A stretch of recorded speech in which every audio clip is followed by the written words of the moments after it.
3 hours between planes. Francis Scott Fitzgerald. It was a wild chance, but Donald was in the mood, healthy and bored, with a sense of tiresome duty done.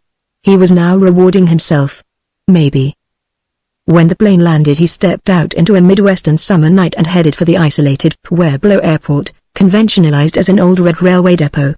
He did not know whether she was alive, or living in this town, or what was her present name.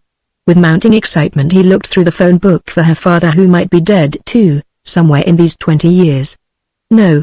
Judge Harmon Holmes, Hillside 3194. A woman's amused voice answered his inquiry for Miss Nancy Holmes. Nancy is Mrs. Walter Gifford now. Who is this? But Donald hung up without answering. He had found out what he wanted to know and had only 3 hours. He did not remember any Walter Gifford, and there was another suspended moment while he scanned the phone book. She might have married out of town. No. Walter Gifford, Hillside 1191. Blood flowed back into his fingertips. Hello? Hello. Is Mrs. Gifford? This is an old friend of hers. This is Mrs. Gifford. He remembered, or thought he remembered, the funny magic in the voice. This is Donald Plant. I haven't seen you since I was 12 years old. OHH.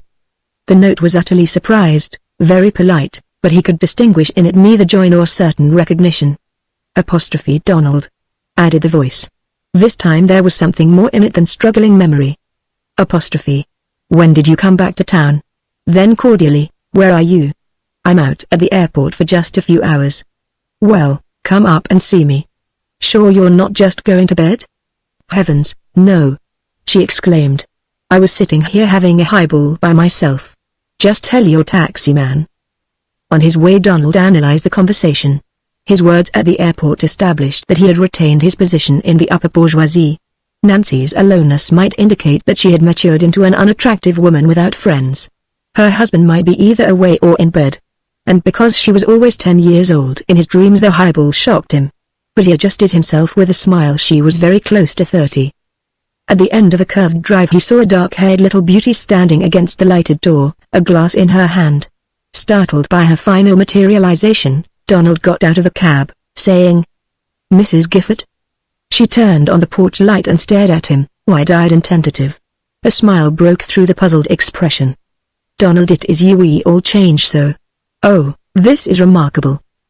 As they walked inside, their voices jingled the words all these years, and Donald felt a sinking in his stomach.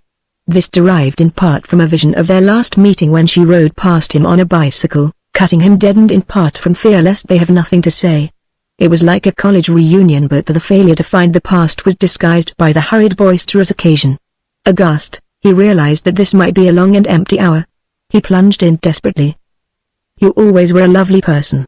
But I'm a little shocked to find you as beautiful as you are. It worked. The immediate recognition of their changed state, the bold compliment, made them interesting strangers instead of fumbling childhood friends.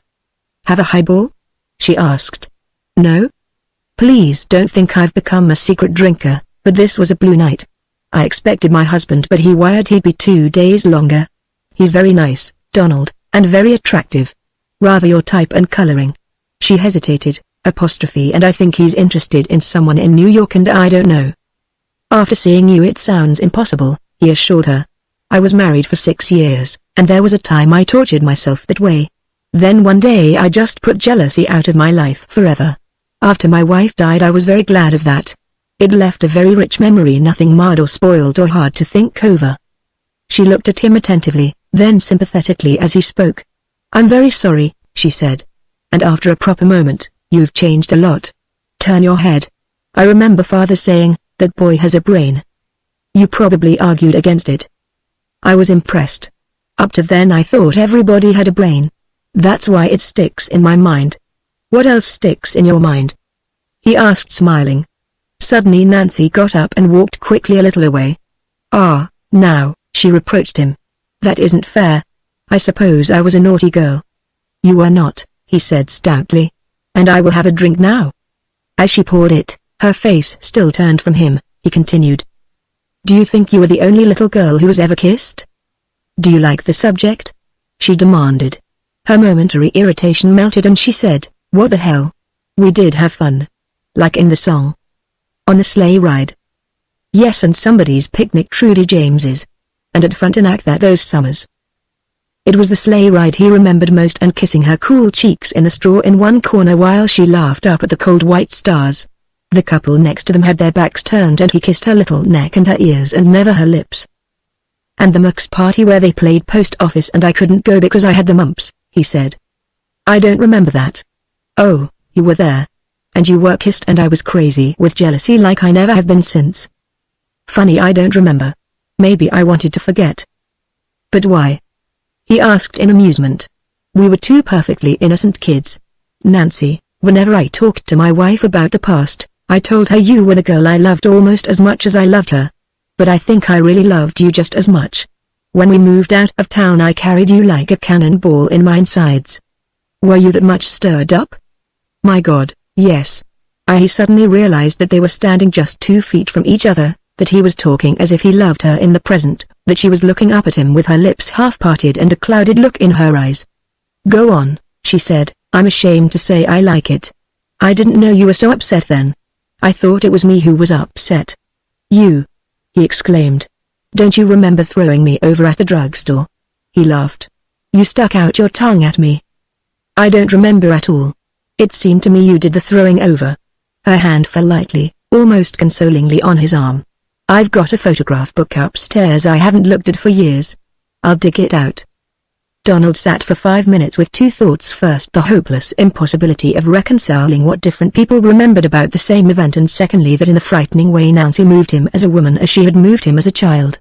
Half an hour had developed an emotion that he had not known since the death of his wife, that he had never hoped to know again. Side by side on a couch they opened the book between them.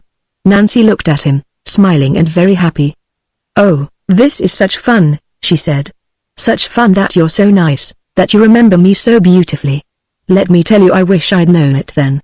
After you'd gone I hated you. What a pity, he said gently. But not now, she reassured him, and then impulsively, kiss and make up. Apostrophe. That isn't being a good wife, she said after a minute. I really don't think I've kissed 2 men since I was married. He was excited but most of all confused. Had he kissed Nancy? Or a memory? Or this lovely trembly stranger who looked away from him quickly and turned a page of the book? Wait, he said. I don't think I could see a picture for a few seconds. We won't do it again. I don't feel so very calm myself. Donald said one of those trivial things that cover so much ground. Wouldn't it be awful if we fell in love again? Stop it. She laughed, but very breathlessly. It's all over. It was a moment. A moment I'll have to forget. Don't tell your husband. Why not? Usually I tell him everything. It'll hurt him. Don't ever tell a man such things. All right, I won't. Kiss me once more, he said inconsistently, but Nancy had turned a page and was pointing eagerly at a picture. Here's you, she cried. Right away. He looked. It was a little boy in shorts standing on a pier with a sailboat in the background. I remember, she laughed triumphantly, apostrophe the very day it was taken. Kitty took it and I stole it from her. For a moment Donald failed to recognize himself in the photo, then, bending closer, he failed utterly to recognize himself. That's not me, he said. Oh yes. It was at Frontenac this summer we used to go to the cave. What cave?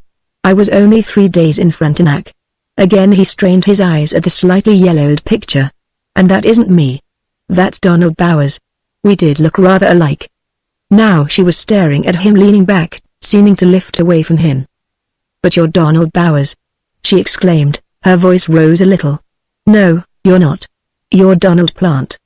I told you on the phone. She was on her feet, her face faintly horrified. Plant. Bowers. I must be crazy. Or it was that drink? I was mixed up a little when I first saw you. Look here. What have I told you? He tried for a monkish calm as he turned a page of the book. Nothing at all, he said. Pictures that did not include him formed and reformed before his eyes. Frontenac cave. Donald Bowers, you threw me over. Nancy spoke from the other side of the room. You'll never tell this story, she said. Stories have a way of getting around. There isn't any story, he hesitated. But he thought, so she was a bad little girl. And now suddenly he was filled with wild raging jealousy of little Donald Bowers, he who had banished jealousy from his life forever. In the 5 steps he took across the room he crushed out 20 years in the existence of Walter Gifford with his stride. "Kiss me again, Nancy," he said, sinking to one knee beside her chair, putting his hand upon her shoulder. But Nancy strained away. "You said you had to catch a plane. It's nothing. I can miss it. It's of no importance." "Please go," she said in a cool voice. "And please try to imagine how I feel." "But you act as if you don't remember me," he cried, as if you don't remember Donald Plant. "I do. I remember you too. But it was all so long ago." Her voice grew hard again. "The taxi number is Crestwood 8484. On his way to the airport, Donald shook his head from side to side. He was completely himself now, but he could not digest the experience. Only as the plane roared up into the dark sky and its passengers became a different entity from the corporate world below did he draw a parallel from the fact of its flight. For 5 blinding minutes he had lived like a madman in 2 worlds at once. He had been a boy of 12 and a man of 32, indissolubly and helplessly commingled. Donald had lost a good deal, too, in those hours between the planes, but since the second half of life is a long process of getting rid of things, that part of the experience probably didn't matter.